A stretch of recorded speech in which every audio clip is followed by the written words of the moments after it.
In the bustling heart of capital city, where modern skyscrapers pierced the sky and traditions still held sway, there lived a girl named Chikamsi. Her story began not in the lap of luxury, but in the humble cradle of an orphanage on the outskirts of the city. Chikamsi's earliest memories were of orphanage's peeling walls and the kind, weathered face of Mama Amina, the caretaker who found her abandoned on the doorstep one stormy night, the day she was brought to the orphanage.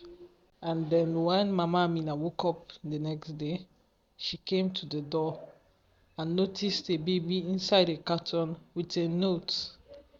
The note said, "Please take care of her, she's special." From that day onwards, Mama Amina did not joke with taking care of her. She made sure she treated her with special attention and treatment, and always ensured her happiness and safety. The baby girl had arrived in nothing but a blanket, and she also had a blue, beautiful pendant on her neck that seemed to shine with light. When Chikamsi was barely a year old, fate intervened for her in the form of the Nwosu family. Chief Obinna Nwosu and his wife Adanna were titans of the industry. They were legends when it came to the oil industry, and they had different oil fields and tech startups across capital city. Unable to have children of their own, after many years of trying, they decided to go and adopt a child in the orphanage. On the fateful day they went to the orphanage and they found Chikamsi. They loved her the moment they set eyes on her. She was very beautiful and she had nice eyes. She looked like she was wiser than her age. Adana tapped her husband and whispered, "Look, Obinna." Adana whispered. She now said, "I love this baby. She's so beautiful. Please, I think this is the child we're looking for." So they adopted her as soon as possible and gave her all the love and happiness that any girl could ever desire. They showered her with massive wealth and gifts and made sure she never missed her parents, even for a moment. But no matter how much they spoiled, she comes still made sure they trained her to be the best of who she can be. And she grew up to be a mature, beautiful, smart, intelligent girl. In the process of all this, they discovered Adana had a gift, a very unique, special gift. She could see visions, and also she usually had strange dreams. And most of her dreams usually come true in the days to come. One day, she woke up from a nightmare and alerted her parents. She told her father not to go to the oil plant the next day, that in her dreams she saw where an explosion took place. The father, being a loving man and understanding, decided to stay back at home and heed his daughter's advice. The next day, on the news, they discovered the explosion at the oil plant. After this incident, they never took her gift for granted. They made sure they helped her to nurture it properly, and they always heeded her words and her warnings about her dreams. And they also enrolled her into one of the prestigious secondary schools in her city, hoping to nurture her intellect and her unusual abilities.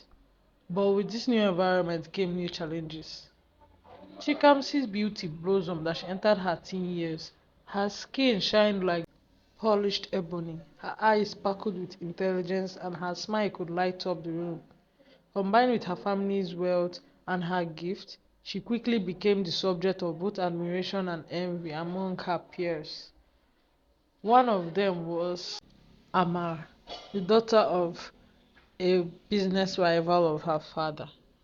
Amara took an instant dislike to Chikamsi. "Look at her," Amara would sneer to her friends. "She thinks she's so special with her fancy clothes and how she's intelligent. I bet it's all an act.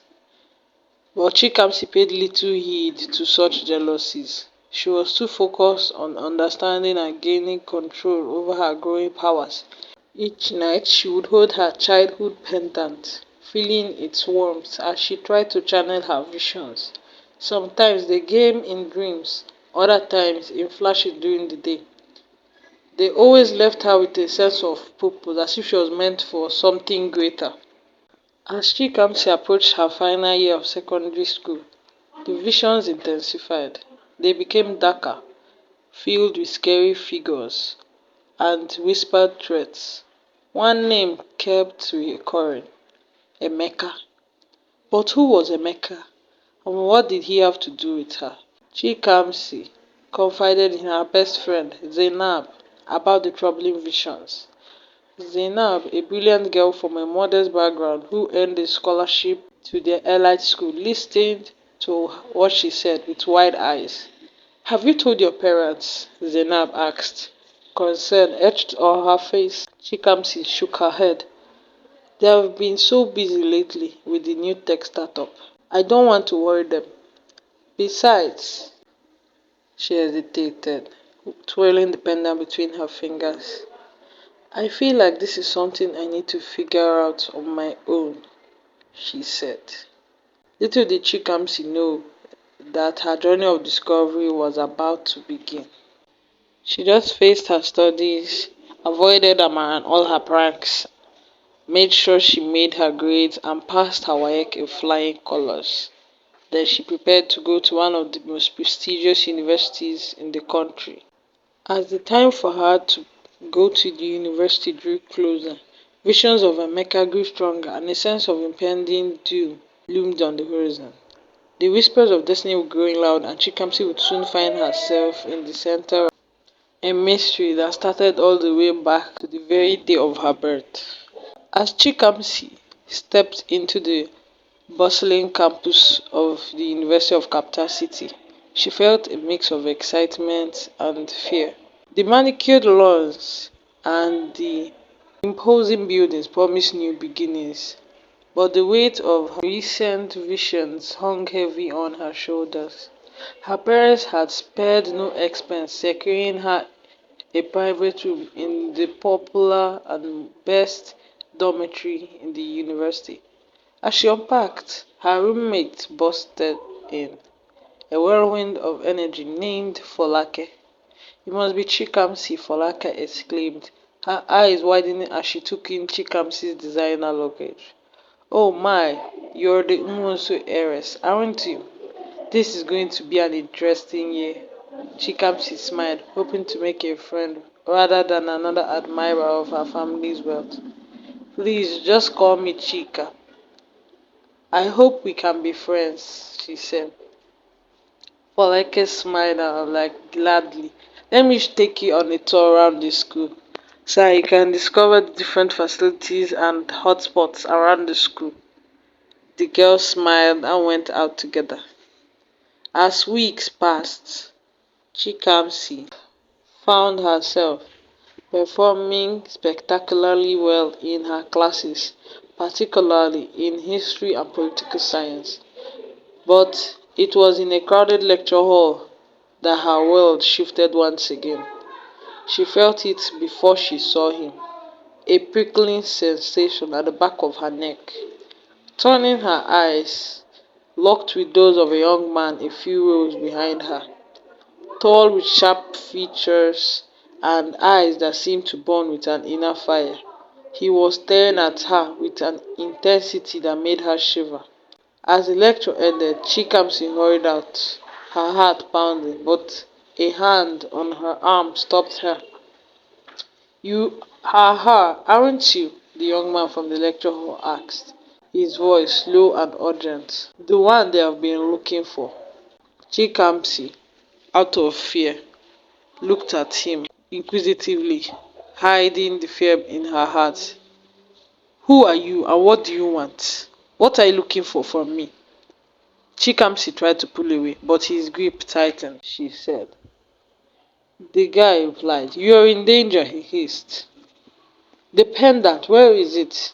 At the mention of her pendant, Chikamsi's blood ran cold. How could he know about that? She wrenched her arm free and ran, not stopping until she reached her dorm room. That night, her dreams were more clear than ever. She saw flashes of a village burning, heard the cries of infants, and felt the cold metal of a blade against her throat. And always, always that name, Emeka. The next day, still shaking, Chikamsi confided in Folake about the strange encounter. Folake said, "Girl, that's creepy." Her usual cheer replaced by concern. "You should report him to the campus security." But before Chikamsi could decide what to do, she found a note slipped under her door. "Meet me at the old mango tree behind the library at midnight. Come alone if you want answers. Emeka." She found out that note was written by Emeka. Against her better judgment and driven by intense curiosity towards the truth behind all this, she decided to go. As she approached the old mango tree and its twisted branches stretching into the starry sky, she saw a figure waiting.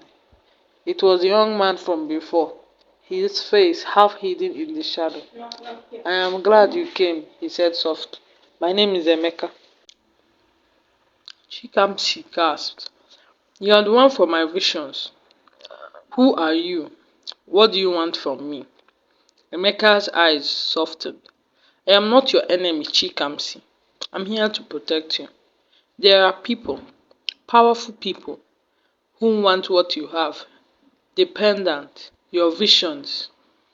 They are all part of something much bigger than you know." As Emeka spoke, telling a story of ancient prophecies and the hidden powers of the pendant, Chikamsi felt her world tilting on its axis. According to him, her pendant was one half of an ancient artifact, split into two to protect his power, and she, Chikamsi, was destined to either save or destroy Capital City, depending on who got hold of both halves. "But why should I believe you?" Chikamsi demanded, her mind reeling. "Because," Emeka said, his voice breaking, "I'm your twin brother. We were separated at birth to protect us both." The revelation hit Chikamsi like a thunderbolt. Suddenly, flashes of her visions made sense. The cries of two babies, not one. The feeling of a presence always just out of reach.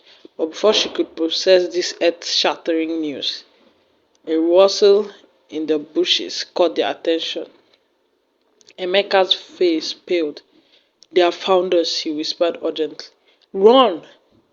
As they fled into the night, shadowy figures in pursuit, Chikamsi realized her life would never be the same.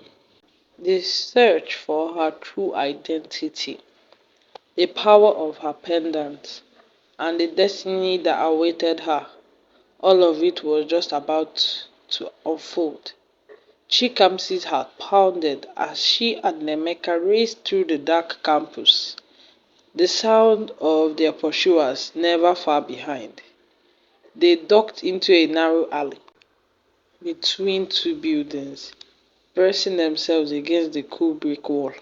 "Who are they?" Chikamsi whispered, struggling to catch her breath. Emeka's eyes darted around, alert for any sign of danger. "They are called the Shadows, a secret society that's been after the pendant's power for generations. They are the ones who separated us as infants." As the footsteps of their pursuers faded into the distance, Chikamsi felt a whirlwind of emotions. Shock at finding a twin brother she never knew existed. Anger at the lies that had shaped her life. And beneath it all, a growing sense of purpose. "We need to go somewhere safe," Emeka said. "I have a friend who can help us." They made their way off campus, keeping to the shadows. Emeka led them to a small, unassuming house in a quiet neighborhood. A young man opened the door. his eyes widening at the sight of them. Emeka, what's going on? His gaze shifted to Chikamsi, and his breath caught. Is this... Yes, Namdi, this is my sister, Chikamsi. We need your help. Namdi ushered them inside quickly, locking the door behind them. As Emeka filled him in on the night's events, Chikamsi found herself studying Nnamdi. He was handsome, with kind eyes, and a quiet strength about him. Despite the chaos of the situation, she felt an inexplicable draw towards him. Over the next few hours, huddled in Nnamdi's living room, Chikamsi learned the truth of her origins. She and Emeka were born to a powerful seer in a small village. The mother, sensing the danger that surrounded her twins, had split the ancient pendant into two and sent her children in different directions to protect them. But why? Chikamsi asked, clutching her half of the pendant. What's so special about this? Nnamdi, who had been silent until now, spoke up. The pendant, when held, is said to grant immense power to its wielder. The ability to see not just the future, but to shape it. In the wrong hands, it could bring untold destruction. As the night wore on, Chikamsi's mind raced with questions. Who were her real parents? Why had the shadows killed them? And how had she ended up with the Nwonsus? Dawn was breaking when Chikamsi's phone buzzed. It was a text from Folake. Where are you? Your parents are here. They are freaking out. Reality came crashing back. In the whirlwind of revelations, she had forgotten about her adoptive parents, the life she had known. I have to go back, she said, standing up. They will be worried sick about me.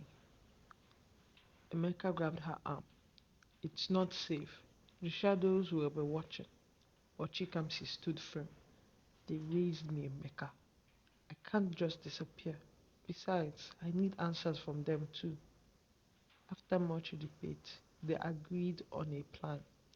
Chikamsi would return to campus pretending everything was normal. Meanwhile, Emeka and Nnamdi would investigate the shadows and search for the other half of the pendant. As Chikamsi prepared to leave, Nnamdi pulled her aside. Be careful, he said softly, his eyes filled with concern, and take this along with you. He pressed a small, intricately carved wooden box into her hands. If you are ever in danger, open it. It will help you focus your visions. Their hands touched, and Chikamsi felt a jolt of electricity run through her. For a moment, the world around them seemed to fade away. Then, remembering herself, she quickly pulled back, mumbling a thank you. Back on campus, Chikamsi faced a barrage of questions from her worried parents and Folake. She had spun a tale of falling asleep in the library, her phone battery dying, and they seemed to buy it, but she could see the doubt in her father's eyes. As life seemingly returned to normal, Chikamsi found herself living a double life. At day, she was a normal student and a very dutiful daughter, but at night, she focused on her visions using Nnamdi's box while communicating secretly with Emeka and Nnamdi. But the peace couldn't last. One evening, as Chikamsi returned to her dorm room, she found it ransacked. Everywhere was scattered, her clothes, her bed. She was shocked, and her pendant was gone. Panic rising, she searched for her phone to call Emeka, but before she could dial his number, a vision hit her with the force of a tidal wave. She saw a familiar face, Amara, her old rival from secondary school, and in Amara's hand glinted the missing half of her pendant. The pieces were finally coming together, but time was running out. The shadows were closing in, and the fate of not just Chikamsi, but potentially the entire city hung in the balance. Chikamsi's mind raced as she processed the vision of Amara with the other half of the pendant. She quickly sent encrypted messages to Emeka and Nnamdi, her fingers trembling as she typed out the urgent updates. Within a few minutes, her mobile buzzed with Nnamdi's reply: "Meet us at the abandoned textile factory on the outskirts of town. Come alone and be careful." Heart pounding, Chikamsi slipped out of her dorm room under the cover of darkness into the night. The city streets were quieter now, but every shadow seemed to hide a potential threat. As she neared the abandoned factory, its rusted gates looming before her, a hand grabbed her. Chikamsi whirled around, ready to fight, only to find herself face to face with Folake. "Did you really think I wouldn't notice you sneaking out?" Folake demanded, her eyes blazing with a mix of concern and anger. "What is going on, Kaka? Don't you dare to lie to me this time." For a moment, Chikamsi considered fabricating another story, but the weight of her secret was becoming unbearable. Taking a deep breath, she made a decision. "Folake, what I'm about to tell you will sound crazy, but I swear it's the truth." As they huddled in the shadow of the factory wall, Chikamsi poured out the whole story. Her true origins, Emeka, the pendant, and the dangerous forces at play. Folake listened in silence, shocked, her expression shifting from disbelief to surprise. "I always knew you were special, Kaka," she finally said, squeezing her friend's hand. "But this, this is beyond anything I could have ever imagined. I'm coming with you." Before Kaka, Chikamsi could protest, the factory door could open. Emeka and Nnamdi ushered them inside, their faces etched with worry. "We have a problem," Emeka said as soon as they were safely inside.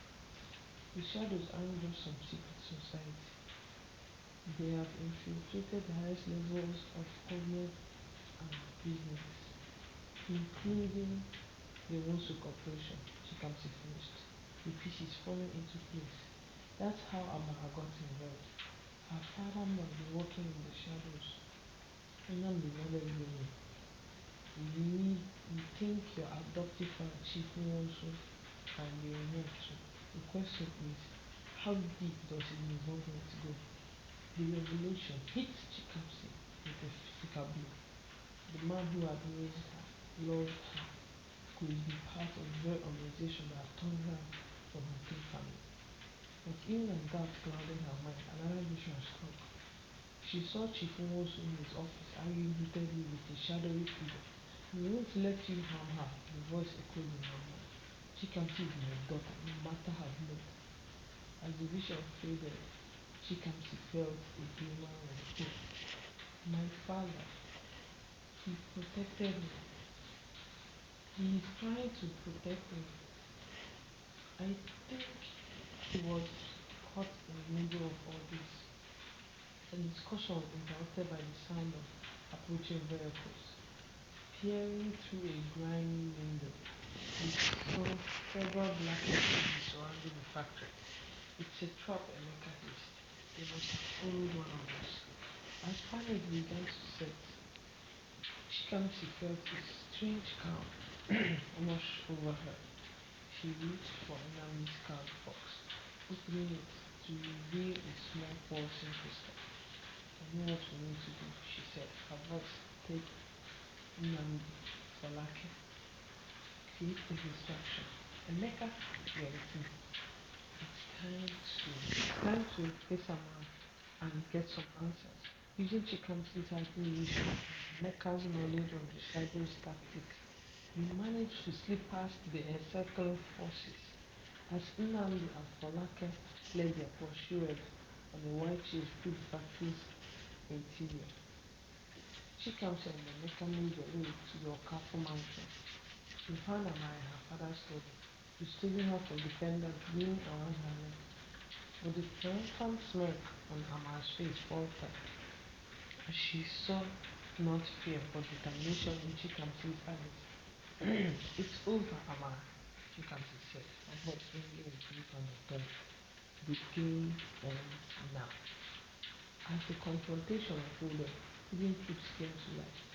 Amara, it turned out, was as much a pawn as Chikamsi had been, manipulated by forces she didn't fully understand. The true mastermind behind the shadows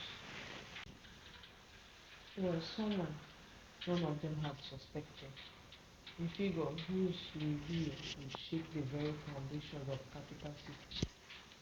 With the pendants reunited and the full extent of her powers awakened, Chikamsi stood at a crossroad. The fate of not just her family, but potentially the entire city rested on her next move. As dawn broke over capital city, casting long shadows across the whole society, Chikamsi prepared to embrace her destiny and confront the ultimate architect of decades decades-long deception. The final battle was about to begin, and nothing would ever be the same again. Very early the next morning, as the sun's ray hit the skyline of capital city, Chikamsi, Emeka, and the reluctant Amar were on the streets, hurrying to their next destination, the heart of capital city's seat of power, Capital Rock Presidential Villa. Are you sure about this? Emeka asked, his voice tight with tension. Chikamsi nodded, her hand clasping both halves of the now united pendant. My vision was clear. The true leader of the shadows is there. They arrived at the heavily guarded gates of Capital Rock Presidential Villa. But before they could figure out to get in, a familiar voice called out, Chikamsi, thank God, you are safe. It was Chief Nwanso, looking haggard and worried. Behind him stood Nnamdi and Folake, who had somehow made it there ahead of them. Papa, Chikamsi said, her voice a mixture of relief and weariness. What's going on? Are you are you a part of the shadows? Chief Nwanso's face fell. No, my dear, but I've been trying to protect you from them all these years. Come, there's no time to explain. We must stop them before it's too late.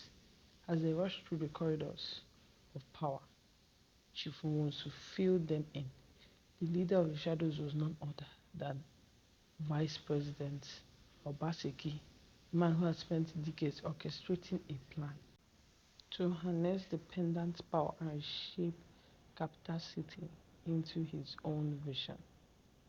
They burst into the vice president's office and they found him standing by the window as if he had been expecting them. Ah, the prodigal children return, Obaseki said, his voice smooth as silk, and you have brought the pendant. How thoughtful. It's over, Obaseki, Chief Nwanso declared. Your schemes end here. But Obaseki merely laughed. Oh, it's far from over. In fact, it's just the beginning. With a snap of his fingers, armed guards flooded the room, surrounding them. As tension escalated, Chikamsi felt a surge of power from the pendant. Suddenly she understood. The pendant's true power wasn't just in seeing the future, but in revealing the past and present. Wait, she cried out. There's more to this story than any of us know. Focusing her newfound abilities, Chikamsi projected her visions for all to see. The room filled with spectral images of the past. They saw the true origins of the pendant, created by ancient seers to guide capital city towards a prosperous future. They witnessed the formation of the shadows, originally guardians of this power, who had lost their way. And finally, they saw the night of her and Emeka's birth, their mother's sacrifice, and the complex web of protectors and enemies that had shaped their lives. As the visions faded, the room fell into stunned silence. Even Obaseki seemed shaken.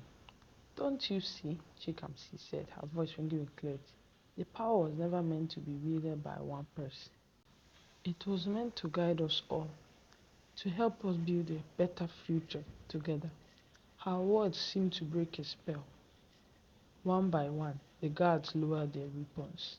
Obaseki, his grand plans crumbling, sank into his chair in defeat. In the days that followed, the truth came to light. The nation was rocked by revelations of the Shadow's influence, but also inspired by the story of Chikamsi and Emeka. The pendant's power, no longer a secret to be fought over, became a symbol of hope and unity. Chikamsi, with Emeka by her side, took on a role of advisors, using their gifts to help guide the city towards a brighter future. The Nwonsus, Amara, and Nnamdi all found roles in this new chapter of Capital City's story. As for Chikamsi and Nnamdi, the connection they had felt from the beginning blossomed into love, their bond strengthened by the trials they had faced together. Years later, as Chikamsi stood on the balcony of her home, watching the sunset over a thriving capital city, she reflected upon her journey from an orphan with mysterious powers to a beacon of hope for the entire city. Her path had been extraordinary, but as she felt Nnamdi's arm wrap around her, their child kicking in her belly, she knew that the greatest adventure was still to come. For in capital city, as in life, every ending is just a new beginning, and with wisdom, courage, and unity, any challenge could be overcome. The end. What do you think is the moral of this lesson? Do comment below in the comment section, and please subscribe so you won't miss updates to further stories, and you'll be notified anytime we release a new video. Thanks, and also do well to check the description for any freebies. We do drop free gifts daily. Thanks, and God bless.